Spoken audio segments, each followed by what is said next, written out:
Hello, everybody. Welcome to the Redzone Report brought to you by Monster Energy. Hope you enjoy the show right here on Built in Buffalo, YouTube, X, and Facebook. Let's freaking go.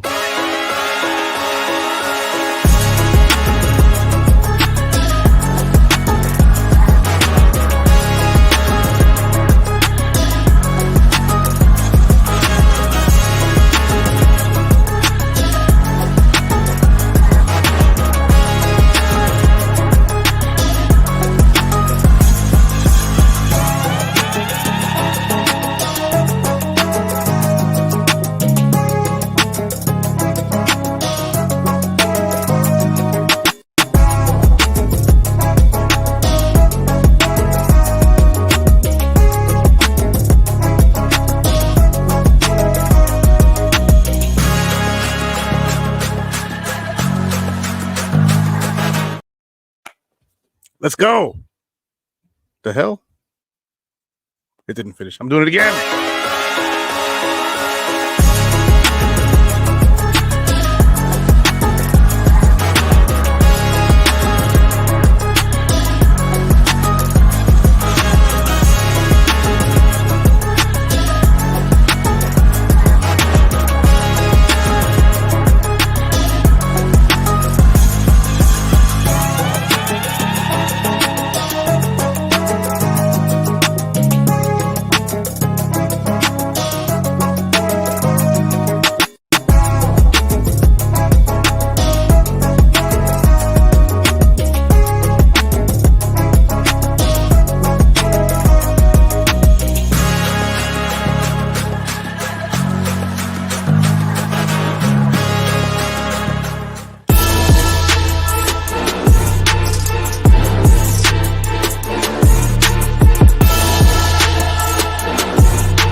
Yeah, I don't know how that didn't finish the first time. I was over here clapping, feeling that song. So let's go. Let's go Bills, baby. And in the comments, we already got Go Bills from Chris. Chris is always here, man. Love you, Chris. Thanks for being here. Good evening to Sandra. Welcome back. Always here. Love having you here. Eowyn Clark. Eowyn, that's a Irish sounding name. Guessing that's what it is. If you're in the States or from Ireland or from wherever that name is actually from, if I'm wrong, welcome to the show. And John Robert here as usual as well. Happy birthday to Matt Milano. Let's go, baby. Gotta love Matt Milano. That's my dude right there. He's my favorite defensive player on the Buffalo Bills. Nope, not trying to go sideways, trying to go straight. There we go. All right. So training camp is upon us. Today was day 4 of training camp. Today is July 28th. We are officially in Leo season. Let's go. Your boy Izzy turns 40 in a few weeks on August 10th. Let's go. So, when you throw another week, if you want to throw me a happy birthday, let's go. I appreciate that. But yeah, guys, we're in training camp. St. John Fisher University, used to be St. John Fisher College. My mother graduated from there. And my mother, even though she doesn't really like football like that, she is one of the reasons why I'm a Bills fan. It's crazy because she would always buy me Bills stuff as a kid, even before I was really into football. And you know what? Being from Rochester, it stuck with me. So, Mom, thank you. I love you. Shout out to Mama Monero, that other freaking Puerto Rican. If you guys get to know my sense of humor, you'll know where I get it from if you ever met my mom. She's crazy. I love her. But, guys, welcome to the show. Redzone Report right here on the Built in Buffalo YouTube, X, and Facebook channels. However you're watching, I thank you so much for being here and being a part of the show. And we are going to get into the wide receivers mostly on the show. Now, we might probably cover something else, maybe cover some defensive players, some camp battles, some things that we've heard from, the media and the beat reporters who are on site. I don't live in Buffalo, so I got to get my information from outside sources. And so I watch the other Bills content creators and I support them and I, drop a like on their videos. So if you guys support them, awesome. If you don't, you're getting it from me. Appreciate you guys being here. Now, some pleasant surprises coming from the wide receivers. Some pleasant surprises. And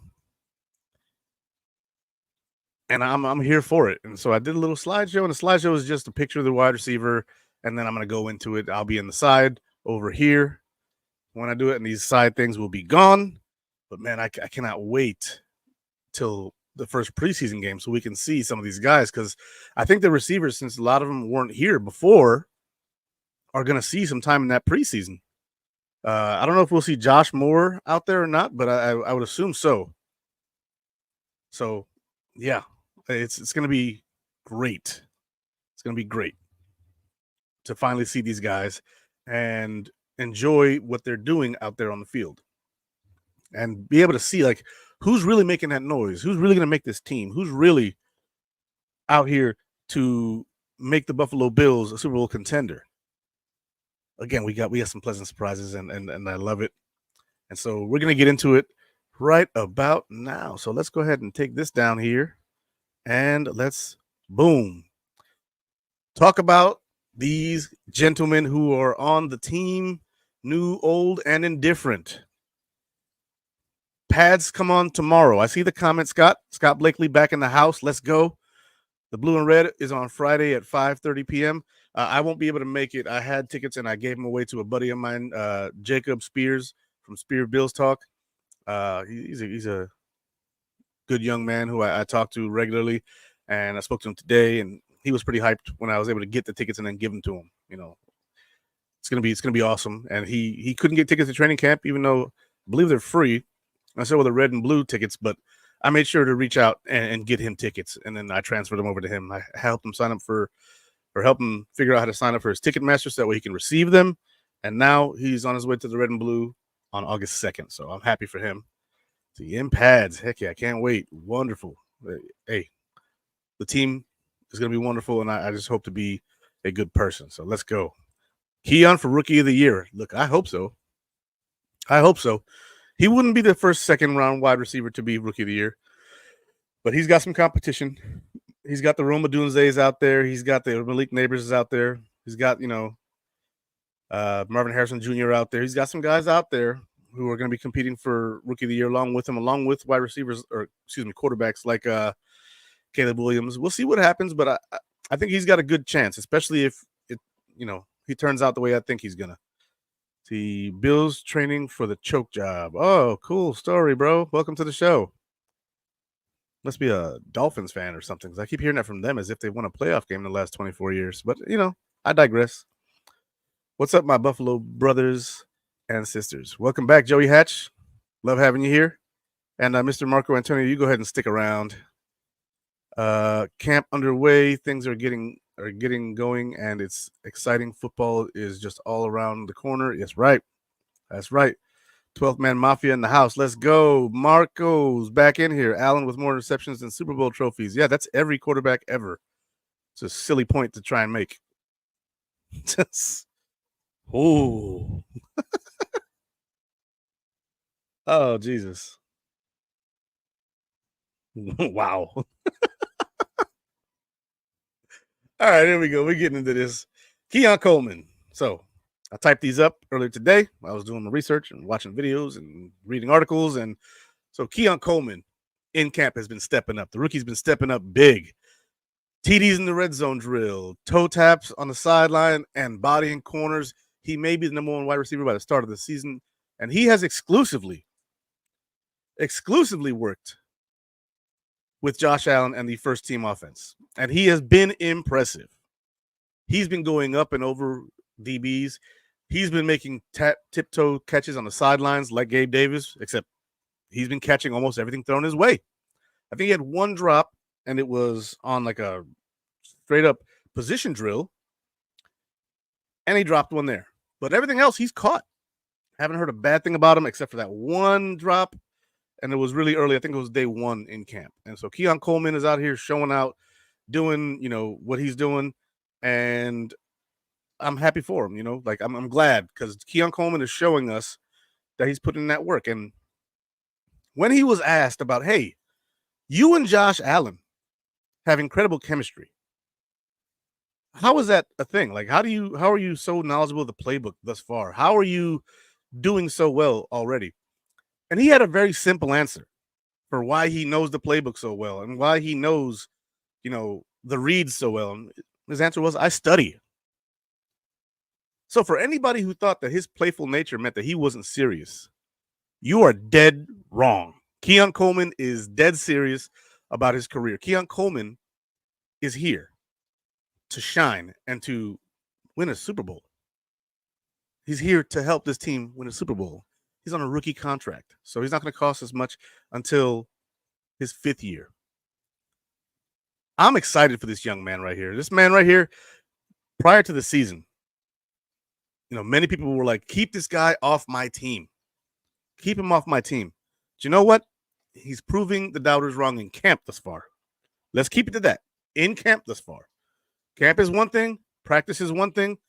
Getting to the regular season and doing it there is quite another. But I like what I'm seeing thus far from Keon Coleman. And I got some takes. Here. But Keon Coleman is showing real potential early in camp. That's a good sign. Let's see. Looks like Claypool, 2 ankle injuries. I heard he got nicked up, but I also heard he was just fine. So we'll see what happens. See, how many trophies do the Bills have? I lost count. Yeah, you should lose count. The trolls are in the house. Let's go, trolls. See, good evening, Mafia brother. Let's go. All right. Dolphins have way more to worry about as they locked in Tua for the next 4 years. Yeah, that $212 million. They're paying that bum freaking $53 million a year. Get out of here. Miss Nance, hello, Izzy. Hope all is well. It's all good, Miss Nance. Happy to have you back in here. Another usual, customer here with Built in Buffalo, as she is the mother of our president, Mr. Lance Nelson. Miss Nancy, thank you very much for being here again. See, I'm so ready for the season to start. What if any battles do you anticipate to really heat up? Safety is the big one. See, Patrick Mahomes has a lot of interceptions too, and he's Super Bowl champ. So, yeah, here we go. All right, let's see. I have to be a little more selective with comments, otherwise I'm going to be here for 3.5 hours. Let's see, trophyless team. Yep, come on, troll. Keep on hitting it. I like it. For now, that's the answer. Let's see. I studied the playbook. I know what I'm doing. Just got to execute. Those are the words of Keon Coleman. Thank you, Joey Hash, for the exact freaking quote. Bro, were you in this podcast, loser? Bro, why are you in this podcast, loser? Oh, you're talking about to the Dolphins fan. Got it. He can be here. It's fine. The haters help. That counts as a view, baby. All we'll eat is becoming a reality. That's right. Everybody's and we're gonna get through these wide receivers, and I put the tight ends in here too, just for giggles. Facts, but to go Buffalo Bills. That's right. Only problem is the head coach. Fake punt to Hamlin. Okay, so that's one play, and he's had a few gaffes, and so does every other head coach ever in the NFL. He's got to learn from it, but yeah, I don't think he's a problem at all. He's one of the winningest head coaches in the league right now, so I'll take it. Is Keon already making us forget Diggs? He's not making us forget Diggs, but he's definitely making us more comfortable with the loss of Diggs. Heading to Buffalo on Friday. You got it, Miss Nance. I hope that you guys have fun there. See, Keon, a student, soon to be a Super Bowl winner with JA17 MVP. Let's go, Scott Blakely. Let's go, Josh Allen. Just for and giggles, give me your all-time Bills team offensively. My all-time Bills team. Remind me of this closer to the end of the broadcast. But you know what? What the heck with it? I'll see you. So I got Josh Allen at quarterback. At running back, give me LaShawn McCoy and Thurman Thomas. At fullback, give me Sam Gash. Wide receiver, give me Eric Moles, Andre Reed, Stephon Diggs, Stevie Johnson, Lee Evans. I'll go 5 there. Tight end, give me, as of right now, Jerry Reimers-Mudd, Dawson Knox, and hopefully soon to be Dalton Kincaid. I need a little bit more from him. Offensive line, give me Deion Dawkins, Joe DeLamielleure. I don't know a whole lot of the offensive linemen from the past, but Reuben Brown.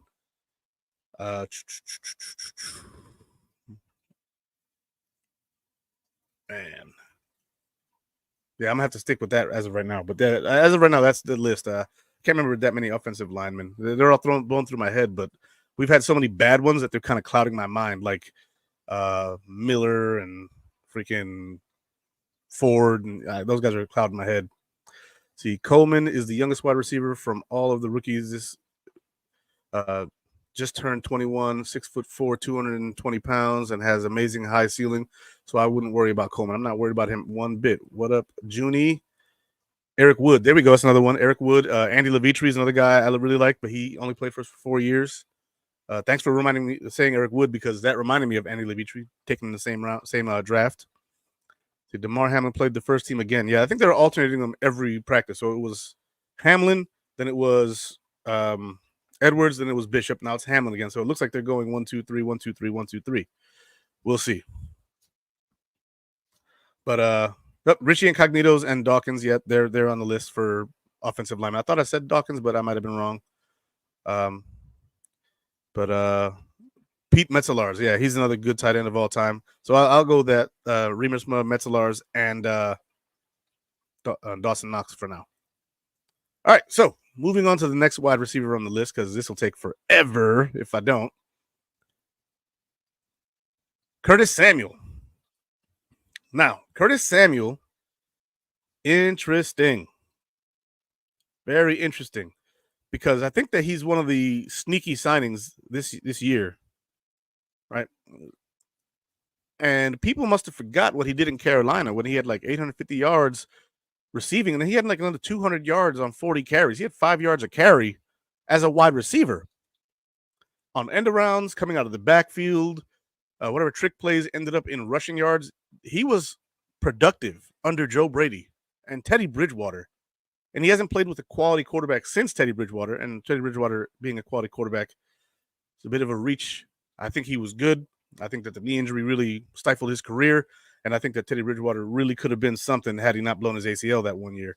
Even though he played for the Dolphins, I don't hold that against somebody. You go where you wanted, is what it is. But Teddy Bridgewater, I think, was a fair quality quarterback, and with him and having other guys around him like DJ Moore and Chosen Anderson, who was basically just run straight and catch the ball down the field, he had a very productive year. And I think that in this offense where everybody eats, just like in that offense in Carolina where everybody ate, you're going to see a very productive Curtis Samuel.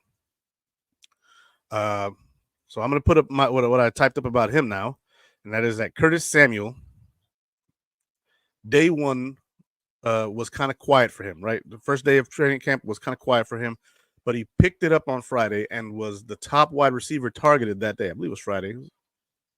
Pretty sure it was Friday, day 2. Today's day 4, so yeah, Friday was day 2. One of our primary wide receivers for sure. He's likely our wide receiver 2 or 2B. Unless Coleman's the 2 or 2B and Samuel or Shakir will be 1. But right as of right now, I think Keon is on track to become wide receiver 1 in this offense. And so this is what I think as of right now. This is subject to change, and luckily next Sunday, we'll see if anything does change, and I will talk about anything that may have changed in my mind next week.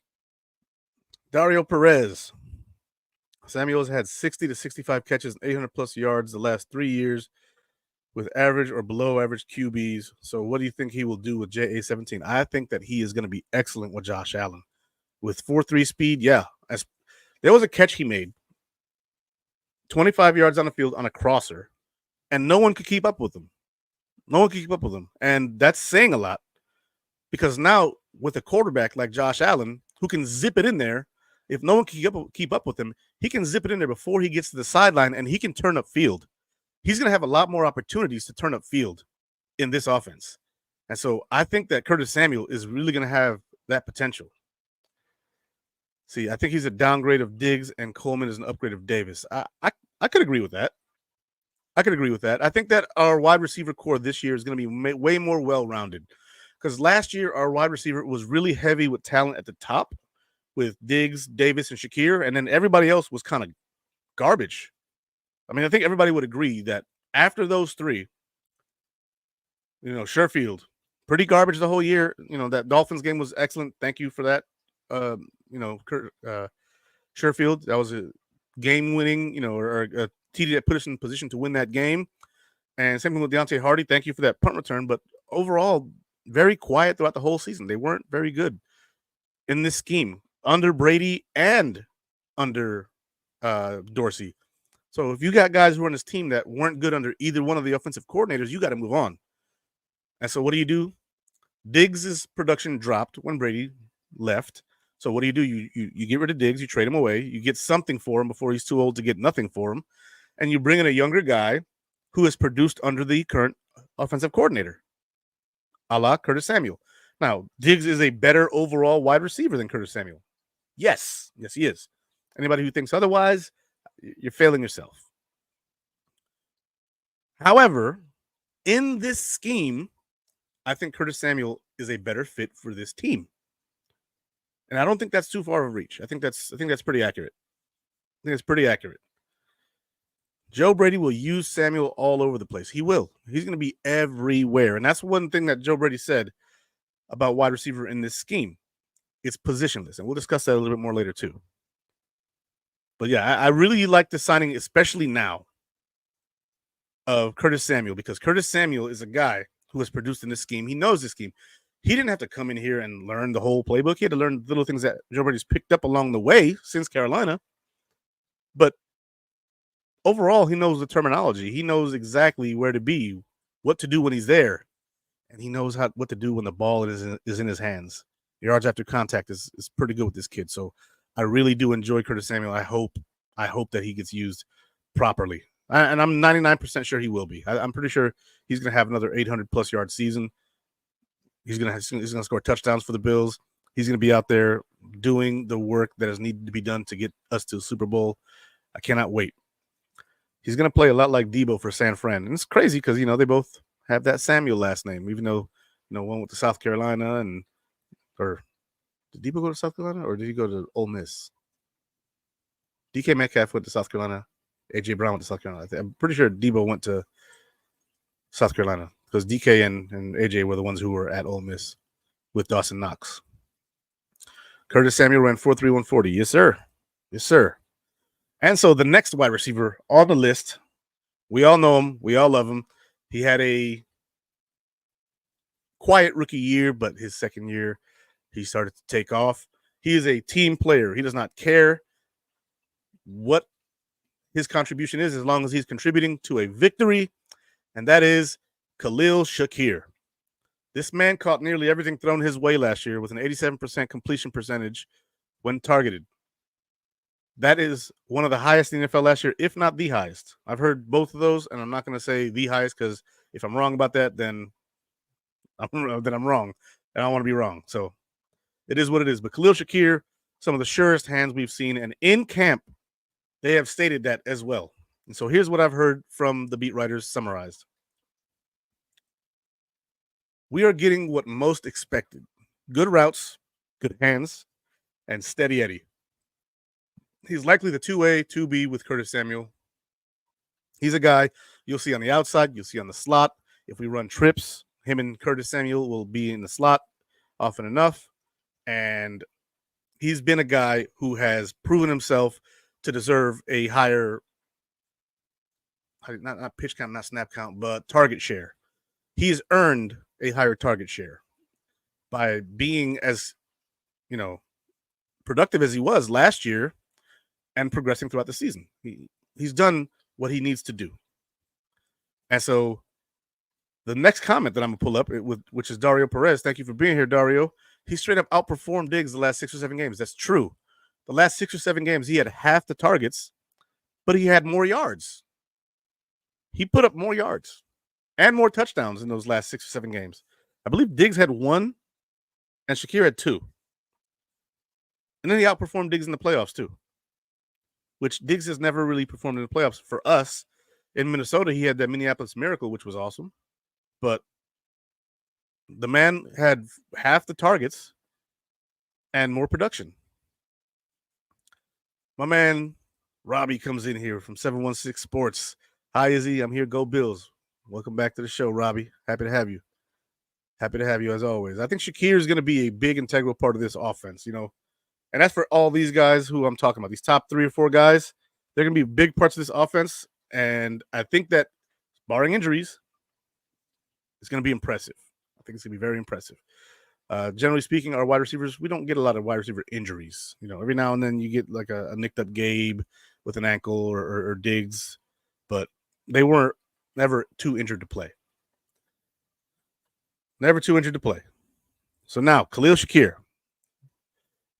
Hasn't been a lot of chatter about him, but the chatter I've heard is we're getting exactly what we expected from him.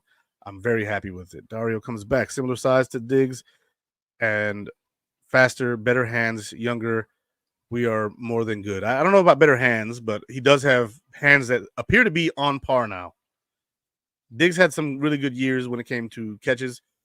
I'm talking about year 2, Shakir, so I wouldn't go that far yet, but I am on my way there. I'm on my way there. Diggs' playoff stats are terrible, especially in Buffalo. They are. I mean, granted, in most of those playoff games, teams were doubling him and Gabe was eating, which is fine, but, we weren't getting past the teams we needed to get past. All right, Brent Thompson, go Bills. Let's go, baby. And if he was going to be I think he is going to be to Josh like Beasley was to him. I honestly think that that's going to be more Curtis Samuel. But very possible. I think that Khalil Shakir is going to be what Isaiah McKenzie was supposed to be. That fast guy, and him and McKenzie ran the same 40 time, 4.42. But Shakir's bigger, stronger, and better hands. So I see him in some of that gadget role, but I also see him being more effective outside. I also see him being more effective catching the ball, especially in traffic. He's made some outstanding catches in traffic. And so I want to see much more of Khalil Shakir. I think we all do. How do you think we add up versus the Eagles? I got to bet that we Bills fans have a better record. I think that's possible. It really depends on how their schedule plays out too. There were 5 games on our schedule that actually concern me, right? And that's Baltimore, Houston, San Francisco, the Rams, and the Lions. 3 of those 5 games are out of conference. 2 of them out of division. Like I'm not worried about the division like that. Like we win the division. That's what we do. And I think that the Bills are going to be fine this year. 12-5 to 14-3, I think is possible. I say 12-5 is more likely. I did my way too early predictions a week and a half ago, and I took it to the most optimistic level, which was 14-3. Do I think that it's actually going to be it? No, probably not. But I think that the Bills will be fine. The Eagles have a pretty tough division. They got the Cowboys in there, who played them tough last year. They split on the season. The Commanders, I could imagine improving. If I'm correct, I remember they drafted Jaden Daniels, I think, right? They drafted a quarterback, I believe. And so, they drafted Jaden Daniels because they traded away their old quarterback to the Seahawks, I think. So, yeah. And when they did that, I thought they were going to take Drake May, but they took Daniels. So, do we have a good enough team to get past the Chiefs this season? I think we have as good a chance as any other season. And so we've had a good chance to do it the last 2 seasons. I think that more lies upon Josh than the team around him. Granted, the team around him still has to do their freaking jobs. And last year we were like this close. And there was a couple of plays from specific players. Trent Sherfield dropping the ball, Stephon Diggs dropping the ball, Deion Dawkins not getting pushed into him. But Deion Dawkins overall excellent last year. 1 or 2 plays can make a difference, and so that was just one. I don't want to dump on Deion. I love Deion. So the snowman liveth and the snowman cometh. So I can't wait to see him dominate again this year. Happy we extended him. See, Shakir's Edelman 2.0 watch. I like that. I actually like that comparison. He's a little bigger than Edelman, but I like that. See, Shakir's yak is way better. Yes, it is. Shakir gets that yak. See, Khalil Shakir had 38 attempts and Diggs had 80 in the last 10 games. So you're all right. Thank you, sir. I appreciate you double checking for me. Yeah. Less than half, but close enough to say half, What's your thoughts on the O-line this season? We'll get into that closer to the end, but trying to keep the show about the receivers for now. But I will say this. I'm happy to hear that Cedric Van Pran Granger is getting some reps at guard. They're saying that they were saying before the draft that he is center only, and that's proving to not be true. He's playing some guard. Some guys are not really doing that well on the line. So if you ask me, the guys who make the team on the line as of now are going to be Deion Dawkins, David Edwards, Connor McGovern, Cyrus Torrance, Spencer Brown, Ryan Vandermark. I'll say Cedric Van Pran Granger, and Grable has actually been playing quite a bit with the twos. I think I heard something about him playing with the ones a little bit. So he's actually exceeding expectations. And so I don't know if I expect him to make the team, but probably Alec Anderson. I don't know if I expect Lyle Collins to make the team. I've been hearing some kind of he's missed a step kind of deal. So we'll see. Bobby Hall, let's go Bobby in the house. Let's go. Seems like Shorter has fallen off. Had high hopes for him. I think we all did. He's a big guy, chiseled out of granite. He's made some plays in camp. He's played a little bit with the ones, so we'll talk about that. We'll get to him. He's on the list. Guys who I didn't hear much of anything about are not going to be listed today. So we'll see. Izzy, you're a cool guy. Come on, man. You're the coolest, man. I appreciate it, Robbie. All right. So the next receiver on the list, Mack Hollins, Mr. No Shoes, Mr. Let the Hair Flow. Feet are grounded. Helps you release, the energy, the negative energy, which is what electrons are. They're negative energy. So he's not wrong about that. When you ground something, the electrons flow towards ground. I'm an electronics technician, so I know exactly how that works. I don't know if everybody here does. I think most people who are electricians, electronic technicians, or anybody who works with electricity. So if you're a mechanic, you probably know that as well. Your car, your chassis is the ground, right? So if you ground something, the electricity flows towards ground. So he's not crazy. He's just eccentric. So Mack Hollins, welcome to the Bills. We can use a little bit of that spiritual energy that you bring to the team. And I think that a lot of players are embracing that. What does our defensive line look compared to the league's best? I think that they're going to surprise some people. I think they'll be a top, 15 to top 10 unit. But let's go ahead and get into the let's go ahead and get into the discussion of Mack Hollins. Right, Mack Hollins, he's a big man doing what we expected. All right, we put that banner back up too. Big man doing what he expected. Heck of a blocker and also surprising as a pass catcher in camp thus far. Looks like a roster lock until proven otherwise. And that's my take on Mack Hollins. He's been catching everything thrown his way. He's been a glue guy. So he's been taking a leadership position. He looks the part. He plays the part. And he is such a positive influence on everybody around him. I believe he's from North Carolina. I know he played his college football at North Carolina. I'm going to look that up now. Mack Hollins. I see where he's 30. So he's not that young of a wide receiver. He's from Rockville, Maryland. So he's not from North Carolina, but he definitely played here. I'm guessing that some of that influence, because I live in North Carolina and I understand a lot of the Native Americans here take this kind of stance on things. He's a guy who wants to be positive with his team. And he wants to be a guy who makes a difference. And he doesn't care what that difference is, whether it's catching the ball, blocking, cheerleading, whatever it is. He's a guy who's going to be here for it. He's going to be here to help the guys around him. He's going to help the guys to be better. And so I like Mack Hollins quite a bit. I got to use some more Head and Shoulders. My head, I got some scratches on my head. See, McGovern better get his shotgun snaps down. Hey, he better. But, he's got time. It's been a while for him. He'll get there. That's what camp's for. See, Mack has never played with a QB of Josh Allen's talent or caliber. Yeah, he has not. Should be easy to catch, especially when you got JA-17 throwing the ball. That's both easier and harder because, the velocity of Josh Allen's ball. But sometimes you got to catch out of self-defense. See, Hollins is the Bills' spirit animal. See, Mack had a press conference today. I watched it, and that's where I got the whole. He said, when you're barefoot, you're grounded. The negative energy or electrons leave your body. There we go. See, not too far from me, Delaware. There you go, Bobby.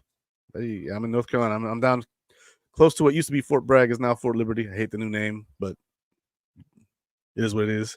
See, Marquez Valdez-Scantling seems to be lost in the sauce. Don't worry, we'll get to him too. See, let's talk about fan favorite Shorter. He's on the list. Don't worry, we'll get to him. But Mack Hollins, I think, is going to be a very positive influence on this offense. He'll get his chances, and I think that he is a guy who's going to be a contributor in more ways than just on the field. So thank you for being here, Mack Hollins. Thank you for choosing the Bills, because he could have gone somewhere else, probably for the same money, and just kind of coasted along. He decided to go to Buffalo and to go to a team that had a quarterback that is the quality and caliber of Josh Allen. I think he did the right thing. I think that Joe Brady's going to be able to use him very effectively. Next wide receiver on the list, Chase Claypool. Now, Chase Claypool is making big plays on the second team mostly. He's also been making some plays on the first team. So highlight with him, with the first team, was running the same play and route, made the play MVS couldn't make. Right? So it was a play that they were running. Marquez Valdez-Scantling was out there.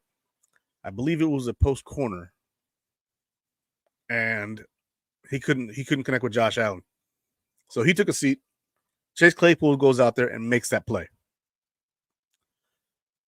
I believe him and Marquez Valdez-Scantling are in the competition with each other. I think that there's one roster spot to fight for between those two, and one of them will make the team.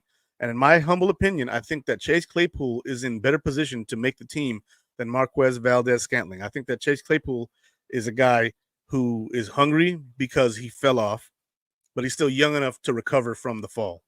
Right? It's not about, how hard you fall or when you fall or who knocks you down.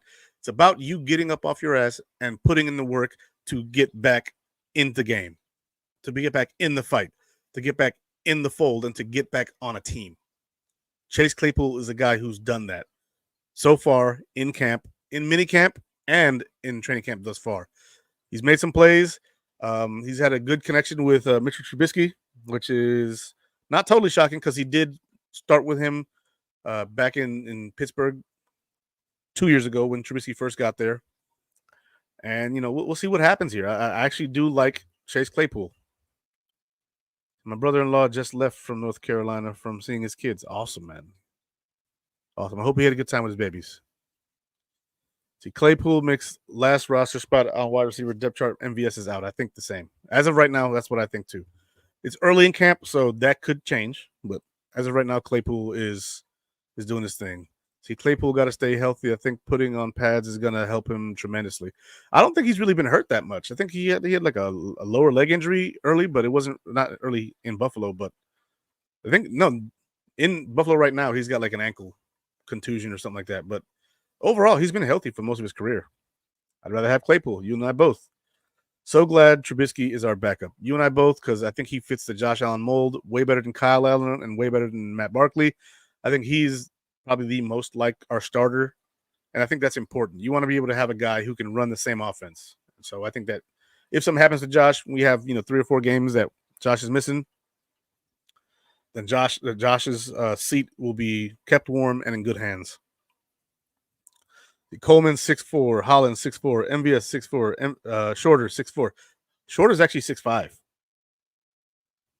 Claypool 6'4". If we get any combo of these guys together, that's a huge wide receiver room. Not only that, but it's beneficial to blocking. If you're on a run play and it's like a sweep or a stretch play, and you got those trees out there blocking guys, man. I mean, Diggs was an okay blocker, but Gabe Davis was obviously better, and he was 6'2", 225. You talking about Keon Coleman, 6'4", 220. Talking about Mack Hollins, 6'4", 230. Talking about Claypool, 6'4", 240. Talking about Shorter, if he makes the team, 6'4", 240. MVS, well, I don't think he's going to make the team. He's only 205, 206. He's not really known as a blocker like that. But, yeah, blocking-wise, this is right here is it. And I think that's why they're going to go big for at least half of the receiver room. If they keep 6 receivers, I think that 3 of them are going to be, the 6'3+ guys. I think that Coleman's actually like 6'3" and a quarter, so that's why I say 6'3". But yeah, best QB Chase has had. Yep, since Ben Roethlisberger, and Ben Roethlisberger was in the later years of his career. His instincts were still good, but his body was not. So these guys could make a pretty good basketball team. They could. They could. You'd be playing small ball, but nonetheless, still, still could be a basketball team. In my opinion, this was the strategy for this offseason. I agree. I think so. I agree. But will Claypool make the team? I think that it's between him and MVS. And as of right now, yes, it looks like Claypool's going to make the team. See, defenses won't know what's coming at them. The unpredictability of not having a number one has its benefits. It's true. I mean, look at Kansas City last year. They won a Super Bowl without one. Their number one was a tight end. It looks like Buffalo's going to have a similar strategy. So, yeah, I'm with you there. All right. So we're moving on to the next guy. That is Marquez Valdez-Scantling. And so I'm being totally honest in all my reviews here. I'm only reviewing the information that's been given. I'm reviewing, what the beat writers have said and what the people who have been in the stands, the fellow Buffalo Bills content creators who are in Buffalo, including guys from Built in Buffalo who have already commented on him. And so making some plays with the second team, but struggling a little bit with the first. He and Chase appear to be in battle, but it's too early to call. He has connected with Trubisky better than he has with Josh. And so I ran out of characters there. He has been connecting with Trubisky better than he has with Josh. I don't know if that's because he is better his better connection with Trubisky, or it's because he's playing lesser competition. My guess is the latter, is that he's playing against lesser corners. And so because of that, he is playing better in that instance. I think that Marquez Valdez-Scantling has an uphill climb to make this team. I do like his skill set, being able to get deep. But the question is Marquez Valdez-Scantling going to be able to learn his playbook and get ahead of Chase Claypool? As of right now, I say no, but things change and they change fast sometimes. Things change and they change. Look at DeMar Hamlin, first day, starting safety, and then the next day, Edwards, and the next day was Bishop. Like we all were like, oh snap, Hamlin's starting safety, and then changed real quick. Now we don't know. And so as of right now, Marquez is on the out, in my opinion, because Keon Coleman, Mack Hollins, Chase Claypool. Those are your three big man receivers, and I think the other guys will be speed guys who can play multiple spots on the offense. And I think the last spot will be a returner type guy, like an Andy Isabella, like a KJ Hamler. Thus far, I am not impressed with Marquez Valdez-Scantling. See, less pressure on JA-17 to throw the ball to anyone in particular without a mouth in his ear on the sidelines. True that. And the thing is, the mouth wasn't on the sidelines. That mouth was in the huddle with him. So, yeah. He might be done. What type of money we got to swallow? So Marquez Valdez-Scantling contract. That's a good question. I will go ahead and pull that up. Let's see. MVS. I have another screen up there. Nice little 55-inch TV to show me what's up. So Marquez Valdez-Scantling contract. He signed a $2.656 million contract. Or no, excuse me. Contract value is $2.25 million. His valuation was 2.65, but he got 2.25 annual per year with the Bills. He's got a bunch of void years. Let's see if we cut him. It would be post June 1st. We wouldn't save anything. We'd have to pay him we'd have to pay him 1.35 this year, and we'd eat dead cap money next year for 6.75. 1 second, guys.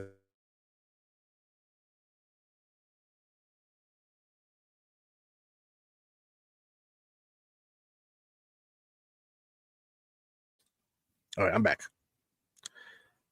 But yeah, it's not that much money to swallow. It's there, but it's not there. MVS, very impressive career, unimpressive career, even with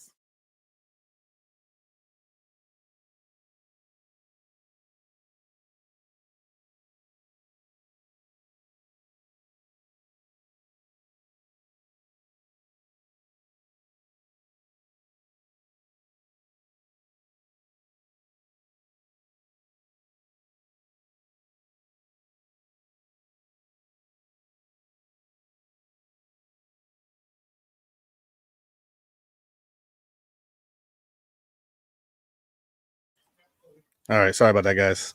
Son had some important news to tell me. But a very unimpressive career, even with Rodgers and Mahomes. Don't think that I'll change with Josh Allen. Look, he's done a great job selecting quarterbacks. He hasn't done a great job producing for them. He's had some decent years. He had like I think, 800-yard year with the Chiefs his first year there, but stumbled after that. So, yeah, we'll see. See, MVS doesn't play on special teams, and Chase has played both. He does play both, as does Mack Hollins. So, yeah, I agree. 1.35 if cut. Yep. Okay. I'm with you there. How's Curtis Samuel doing? He's doing excellent. He's doing excellent. You might have to go back and watch the video from earlier, Bobby, because I already covered him. He was like the second wide receiver I covered, and so I can't go back because time is of the essence. See, I think 50% of Josh's interceptions was jump balls, so these big guys gonna make huge difference. I think so too. Yeah, especially going from small guys like Deontay Hardy to Mack Hollins. Yeah, yeah. No, my wife wasn't yelling at me. My son was yelling at the dogs, and her name is Luna. She's one of my dogs. I have 4, but apparently one of them had an accident, and so my son was not happy because he's got to clean it up real quick. MVS hurt the Bills in the playoff game. He did, but that's like one of the only times he did any kind of damage. So take that with a grain of salt.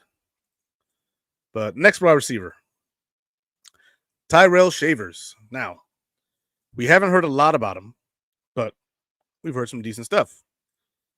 He's a good blocker and scored in red zone drills. Not sure he's ready to make the roster this year, but it's not for lack of effort. Seems like a high effort player, but we will see. He's a high effort guy, and he's also gotten some reps with the first team.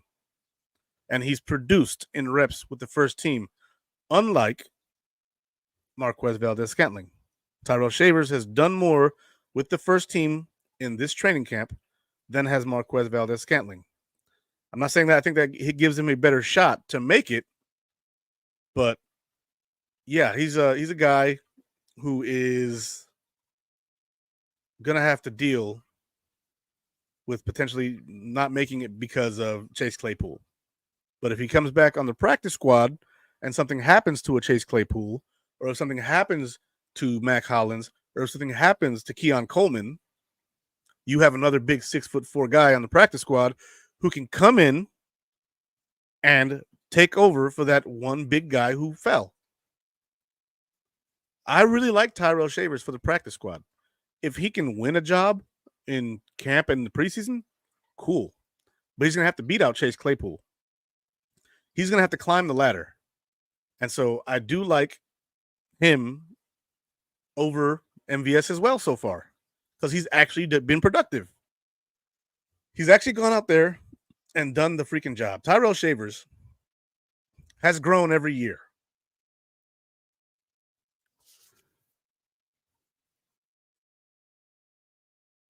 Excuse me, I had a little bripsy. But he's grown every year. Let me some lemon water.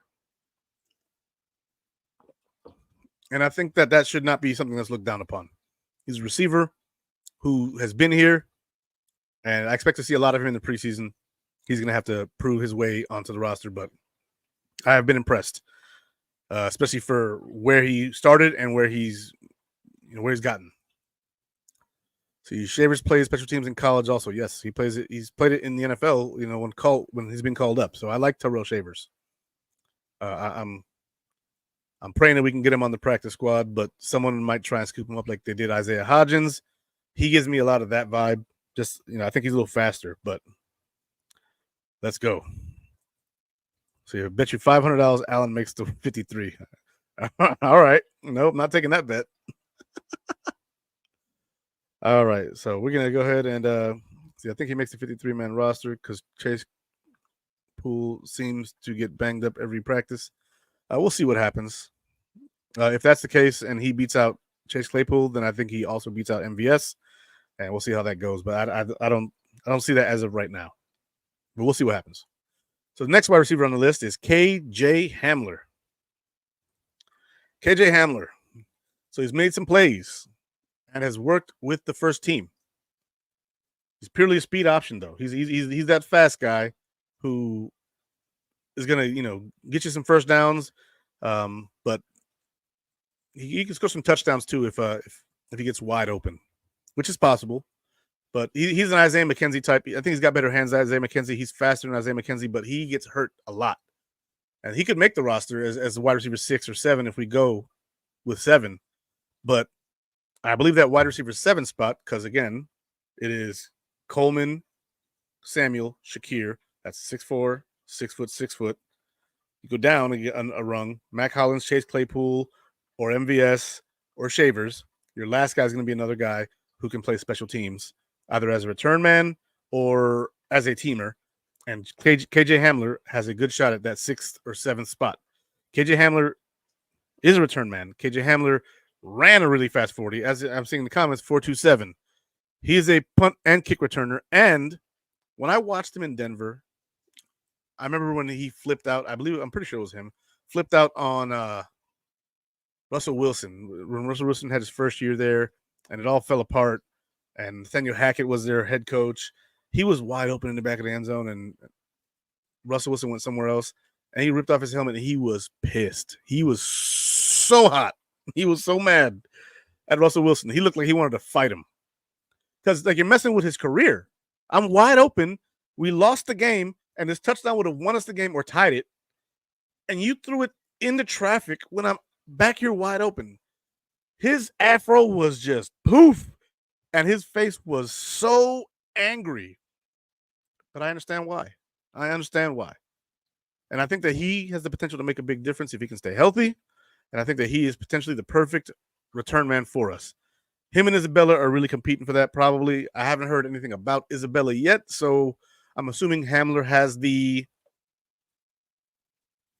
got the up on Isabella when it comes to making that roster spot. I think that KJ Hamler has a really good chance at making that 6th roster spot. I don't think anybody's talking about him, really. I've heard some things about him, so some people are talking about him, but he's not a big focus. But the return men normally aren't. They usually aren't. So I'm hoping that him or Isabella gets that role. But also there's, Daquan Phillips on the defensive side of the ball, who is a return man as well from Penn State, who ran also a nice fast 40. And so there's more than just these two guys competing for that spot. We're going to see what happens. See, Ray Davis, kick returner, Hardy, punt returner, just my guess. So remember, the punt return rule changed, and Matthew Smiley had a press conference today as well, special teams coordinator, and he stated today that the kick returner is going to be more like punt returner now because of the change in the rule. And because of the change in the rule, you're going to see probably smaller, faster guys, because if they can get past that first line of guys and you have a smaller, faster guy, they're gone. They're absolutely gone. Like Kadarius Turpin for the Cowboys. So I think that Davis could be a guy who's back there. There's going to be 2 guys in the landing zone. But if it's let's say it's a Hamler, Ray Davis, Hamler's probably going to be the guy going to return the kick, and Ray Davis will probably be the guy who's lead blocking. Dario Perez says Hamler over Isabella. As of right now, I have to agree with that. See, no way in hell Isabella makes the team. As of right now, there is no way. Right? As of right now, he's competing for potentially a practice squad spot. See, Davis will save the tread for RB2. I think so. I don't want to see him out there on kick returns. See, Davis fumbled today. Push-ups thereafter. Don't drop the ball with McDermott watching. I love that drill sergeant style of discipline. Get down and give me 50. See, how does the kicking rule work? So the kicking rule works like this. The kicker still kicks from the 35 of the kicking team. Then you have the returning team and the coverage team lined up 5 yards apart on the 40 and the 35, I'm pretty sure. And then you have their 2 returners in the landing zone. So you have 9 blockers on the line, and then you have 2 guys in the landing zone. Then if it goes into the end zone as a touchback, I believe it goes to the 35. If you kick it out of bounds, it goes to the 40. And if it doesn't make it to the landing zone, I believe it's also the 35 or the 40. There's a lot to it. I'll see if I can't pull it up real quick. Let's see, NFL kickoff rule. Here we go. So the ball is kicked from the 35-yard line. Safety kicks would be from 20-yard line, same as current rule. All kicking team players, other than the kicker, will line up with 1 foot on the receiving team's 40. So, yep, I was right there. Kicker cannot cross the 50-yard line until ball touches the ground or player in the landing zone or the end zone. The 10 kicking team players cannot move until the ball hits the ground or player in the landing zone or in the end zone. The receiving team will line up as follows. Set up 5 yards area from the 35 to the 30. So there's an area for them where at least 9 receiving team players must line up. At least 7 players with foot on the 35-yard line, restraining line, with alignment requires outside numbers, numbers to the hashes, and inside hashes. Players not on the restraining line must be lined up in set zone outside of the hash marks. All players in the setup zone cannot move until the kick has hit the ground or a player in the landing zone. A maximum of 2 returners may line up in the landing zone and can move at any time prior to or during the kick. So that's the rule. They watch an XFL game from 3 years ago. Yep, exactly. Too many freaking rules for the kickoff. Too confusing, not a fan. It's not really too many rules. It's just telling you what the alignment is. You know? Jesus, my nose is itchy now. What the hell? If the ball does make it to the landing zone, it has to be returned. Correct. Has to be returned. What's up, Joey? How you feeling? Joey. You answer him, Joey. So it's going to look like a rugby play. Kind of, yeah. I'm for it. I like it. But yeah, so your kick returner is going to look more like a punt returner of old. All right, so moving on. The next player on the list is Justin Shorter, which everybody, wants to hear about Justin Shorter. He's made some plays. I heard he scored a touchdown in the red zone, but that's it. I expect him to be a practice squad candidate as of now. I don't necessarily expect him to make the practice squad because I think that if we cut him, which is what we have to do to put him on the practice squad, somebody else might try to scoop him up. I don't know who or why because he hasn't really been producing like that. He's made some plays, but he has not wowed anybody. And if anything, he's probably played himself off of this roster. If he makes the practice squad, cool. You give him some more time to develop. This man, though, is chiseled. He's like a Greek god statue, just shredded. But we need you to produce, man. Like, you can't just look good. You got to play good, right? Deion Sanders started there. You look good, you play good. You play good, or you look good, you feel good. You feel good, you play good. You're skipping some steps, man. You got to look good, feel good, and then play good. And play good is not working out for you. But I want it to, though, because you're a big guy who's got high potential, but a low floor. And so I would like to see more ceiling than floor. But you got to do it. You got to live it. You got to study. Like, go sit with Keon and holler at him and see what he's doing. I really do like Shorter's ability, but you gotta produce. You got to do it. And he's just not doing it right now. This is probably gonna be my shortest one. A, because of time, and B, shortest one. A and B, because there's just not a lot to talk about here. Like, there's not a lot to say about Justin Shorter. As you see, he's the shortest description I've given. And it's because Justin Shorter has not produced on any level really for the Bills yet. Last year he was hurt, and they stashed him on IR because his injury probably wasn't something that warranted IR, but they put him on there, so he had to stay on there for the whole season. And that gave him a chance to, sit down and learn for a year, but I don't know if it's sticking. We'll see what happens. But I'm hoping for him, but I can't promise you anything. And so I'm going to go ahead and pull this up for wide receivers before I pull up the next thing. Today in practice, MVS saw 0 first-team reps. Right? And that's from every source I saw. I watched today I watched Cover 1. Today I watched Buffalo Plus. I watched WGR. I watched all of them, and all of them confirmed MVS saw no first-team reps. But Tyrell Shavers, Chase Claypool, and KJ Hamler all did. And the first one I saw was Joe Marino on Locked On Bills. That's why he's on here. And Locked On Bills, love watching that guy. I think he's very knowledgeable. I think he's good at scouting. And I think that potentially, I would like to work with him one day, have him on the show or be on his, if he has a guest. So if anybody has a good word with Joe Marino, put one in for me because I really do like that guy. Let's see. No wide receiver one. No one knows who Allen's throwing to. That's a fact, Jacob. That's a fact. I don't know if there's no number one wide receiver. I think that Keon Coleman could be that guy, but I also don't see them forcing him the ball, right? He's a rookie, so if the rookie is your number one wide receiver, you're not going to force him the ball. You're going to make him earn his targets.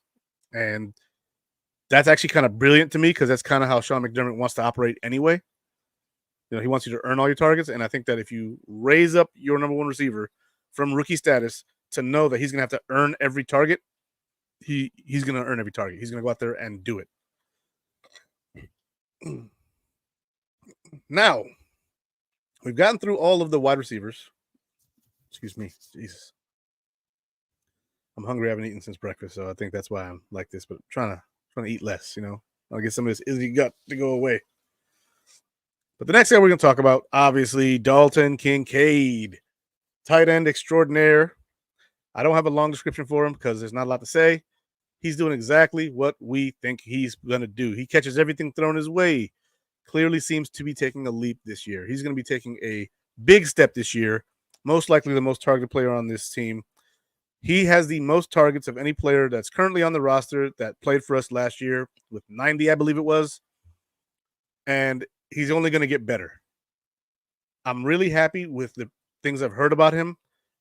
I'm really happy with his route running ability. I'm really happy with his ability to change directions and to change up his speed. And I really do like the fact that Dalton Kincaid has been highlighted in the offense.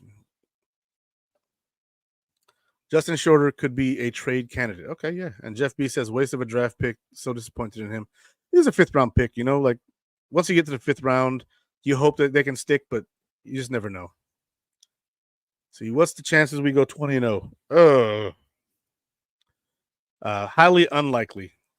Look, I'd rather go 10-7 and win a Super Bowl than 19-1. So I'd rather lose one or two in the regular season, just so you have that feeling before. Look at the Patriots when they were trying to go 19-0. It didn't work out for them either. So I think it's a low chance. And if we go 19-0, we're in the Super Bowl. I mean, granted, chances go way up, but I don't think it's high at all. See, Alex of Batavia Daily News had Joe Marino on today. Awesome. Well, I like seeing the collaborations because that means if they're willing to collaborate, I have a chance. See, zero chance. All right, there you go. See, Kincaid's my man. See, Dalton is a dog. That's right. Yeah, we have a tough schedule. I don't necessarily agree with that. And I'll tell you why, Bobby. If you look at the schedule, Cardinals should be a win. Dolphins, we always beat the Dolphins. We've lost them like once, maybe twice in the last 5 years. Jaguars. Well, we see the Jaguars now in Buffalo in the evening.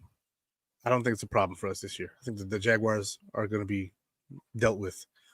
At Baltimore, that's a problem. Right? That's going to be tough. Their defense is really good. I'm not scared of Lamar at all.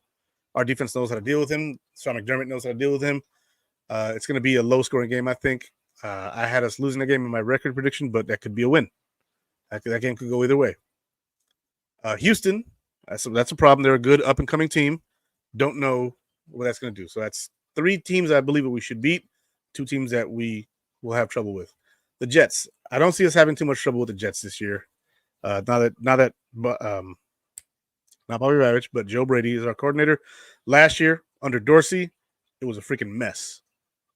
When we played him again, we beat him like 30-7 or something like that, 30-6.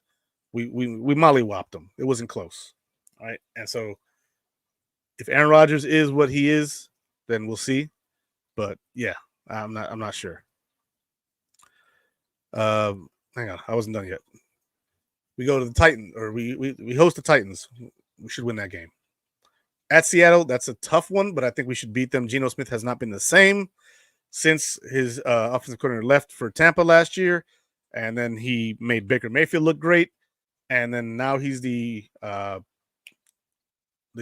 Panthers head coach, Contreras or something like that. I expect us to beat the Seahawks. Okay, it's a 4 p.m. game, so the jet lag shouldn't be too crazy. think the Bills win that game.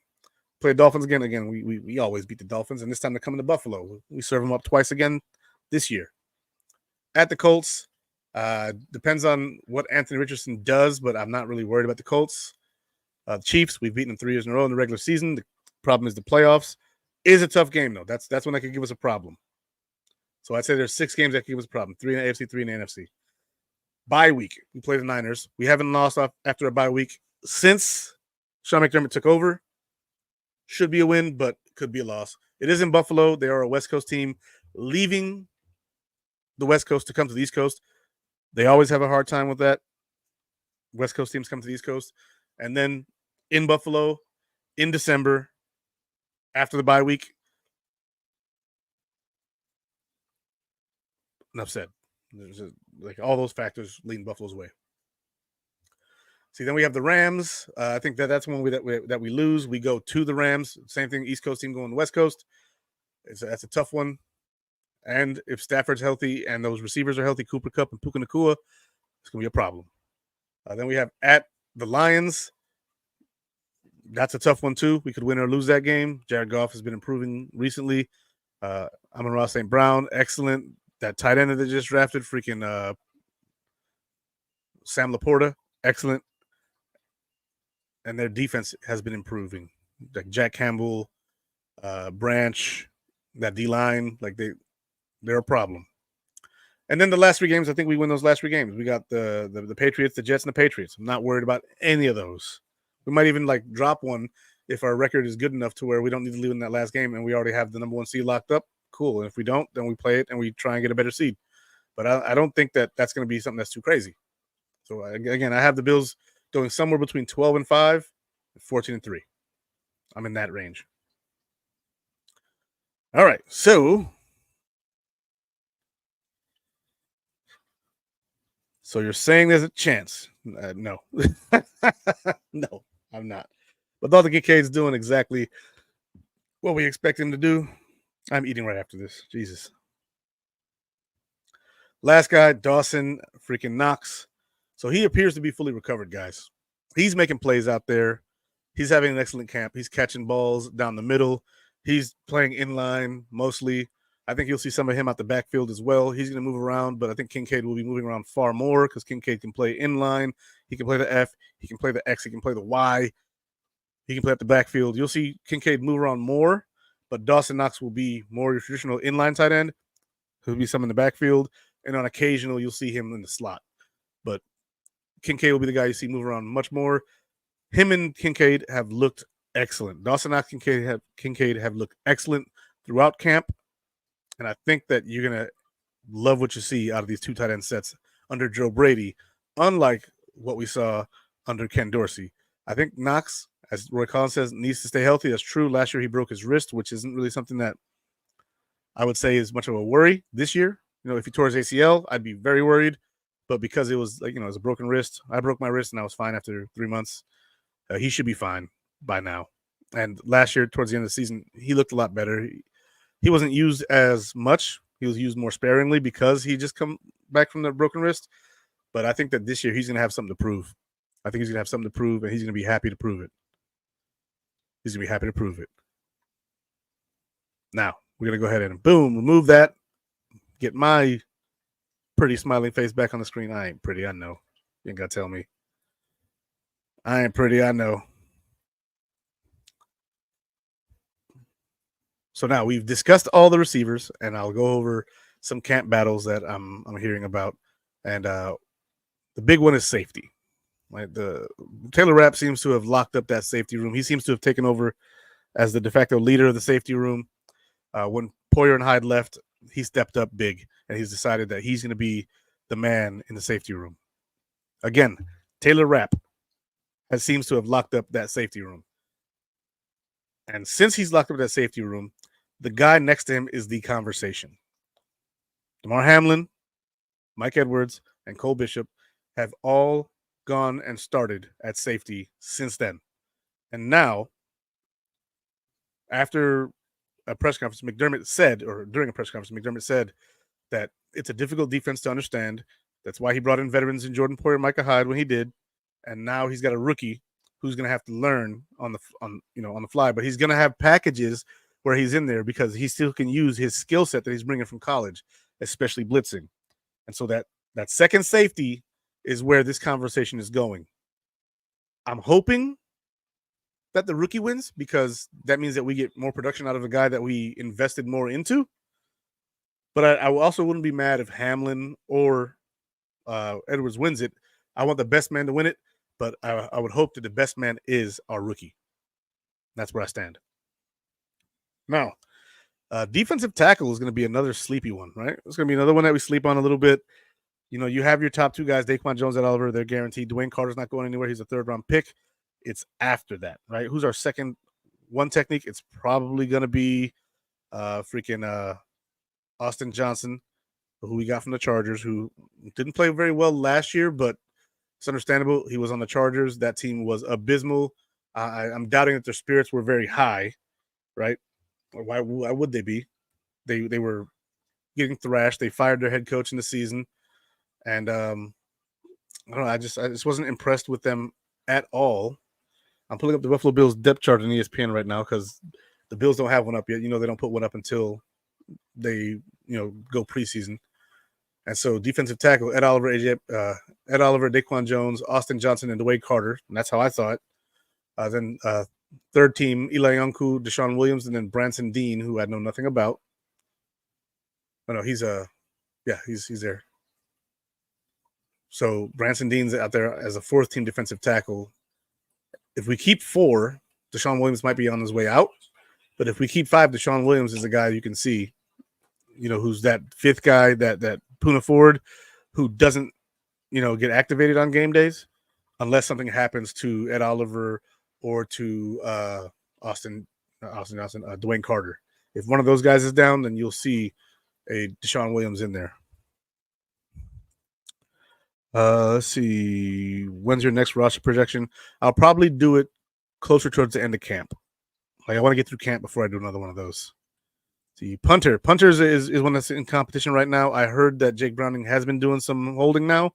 The word was he wasn't, and so people were like, Sam Martin's probably going to be the incumbent, and we stash Jake Browning on the practice squad. I think that's a terrible idea because the word is out on him. People are saying that, we're trying to hide him like the Patriots did Corey Bojorquez. I don't think so.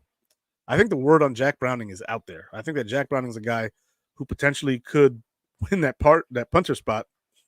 And if he does, well, it's bye-bye Sam Martin, who's probably going to retire after that. But I think that we have a guy who has a serious leg. And again, in college, he held for his kicker. He was the place kicker to start, and then he held later on. I think that potentially that's a good spot there. But to go back to defensive tackle, I think that if we keep 5, it's Daquan Jones, Ed Oliver, Austin Johnson, Dwayne Carter, and Deshaun Williams. We could only keep 4, but they like to keep 5 usually. I mean, last year they kept Ed Oliver, Daquan Jones, Jordan Phillips, Tim Settle, and Puna Ford. So 5 is their magic number usually at defensive tackle. It's also usually their number at defensive end unless they can stash somebody on injury reserve or the practice squad. Defensive end's another one. After the starters, Russo and Epinesa, you have Dwayne Smoot, who's coming on in camp. I was not big on him coming in because last year wasn't that good, although last year he came off injury. So I should check myself before I wreck myself because Dwayne Smoot, he's been doing his thing from what I hear. Pumped up to hear about Dwayne Smoot. Pumped up to hear it. Von Miller is a lock to make the team. Obviously, they can't cut him because of the money that we lose. Would put us over the cap.